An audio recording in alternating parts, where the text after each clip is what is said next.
అంటే చాలా మందిలో కొన్ని అపోహలు ఉన్నాయి మేడం. హెల్మెట్ పెట్టుకోవడం వల్ల కూడా జుట్టు తొందరగా ఊడిపోతుంది అనేది. అది అందులో ఎంతవరకు వాస్తవం ఉందంటారు మీరు? అది హెల్మెట్ వల్ల ఎంతవరకు ఉన్నది అనేది నేను కూడా చెప్పలేనండి. బట్ హెల్మెట్ పెట్టుకోవడం వల్ల వాళ్ళు చాలాసేపు ట్రావెల్ చేయడం వల్ల స్వెట్ వచ్చేస్తుంది. స్వెట్తో పాటు క్రానిక్గా ఫంగల్ ఇన్ఫెక్షన్స్ వస్తాయి. సో కొంచెం ఫ్రిక్షన్ ఉన్న చోట డెఫినెట్గా హెయిర్ లాస్ ఉండిండొచ్చు. సో దాంతో కూడా హెయిర్ ఫాల్ ఉండొచ్చు. ఓకే. అంటే హెయిర్ ఆయిల్ కూడా రెగ్యులర్గా వాడకపోవడం వల్ల కూడా హెయిర్ లాస్ ఎక్కువగా ఉంటుంది అంటారు. కొంతమంది డైలీ పెట్టుకోవాలంటారు, కొంతమంది అంతగా అక్కర్లేదంటారు. ఇది చాలా కన్ఫ్యూజన్ ఉంది ప్రజల్లో.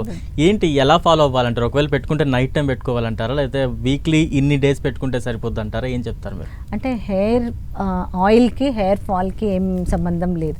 అది చాలామంది అంటే వాళ్ళకి అలా అలవాటు అయిపోయి ఉంటుంది. హెయిర్ ఆయిల్ పెట్టుకోకపోతే కొంతమంది హెడేక్ వచ్చేస్తుంది అని చెప్తారు. బట్ హెయిర్ ఆయిల్ అప్లికేషన్కి హెయిర్ గ్రోత్కి ఏమీ సంబంధం లేదు. బట్ హెయిర్ ఆయిల్ అప్లై చేసినాక అంటే హెడ్ బాత్కి ముందు ఓవర్ నైట్ అప్లికేషన్ కానీ లేకపోతే 1 అవర్ ముందు కానీ హెయిర్ ఆయిల్ పెట్టుకుంటే హెయిర్ నుంచి ప్రోటీన్ లాస్ అనేది తగ్గుతుంది. ప్లస్ కొంచెం గ్రూమింగ్కి యూజ్ అవుతుంది. అది కూడా అంటే చాలా ఇన్వెస్టిగేషన్ చాలా రీసెర్చ్ అంతా అయినాక ఆలివ్ ఆయిల్ అవి ఇవి పెడతారు కదా, ఏ ఆయిల్ పెనెట్రేట్ అవ్వదు except coconut oil. Okay. So coconut ఆయిలే బెస్ట్.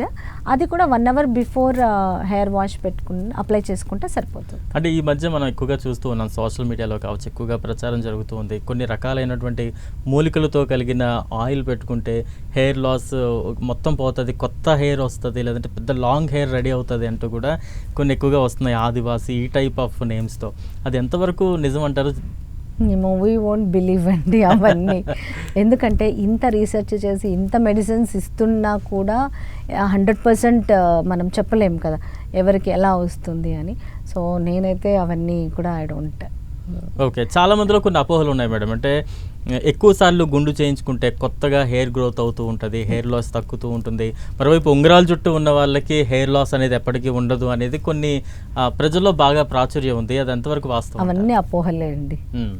ఎన్నిసార్లు గుండు చేసుకున్నా హెయిర్ ఏమీ అంటే ఎక్స్ట్రా హెయిర్ కానీ, ఎందుకంటే మనకు నెంబర్ ఆఫ్ హెయిర్ ఫాలికల్స్ ఎంత ఉన్నాయి స్కాల్ప్ మీద అనేది మనం పుట్టినప్పుడే డిసైడ్ అయిపోతుంది. ఓకే. అంతే. తర్వాత కొత్త హెయిర్ ఫాలికల్స్ రావు, అవే హెయిర్ ఫాలికల్స్ ఉంటాయి. ఇప్పుడు చిన్నప్పుడు హెయిర్ పుట్టినప్పుడు లేదనుకోండి, వాళ్ళకి మళ్ళీ మనం జుట్టు తెప్పించలేం.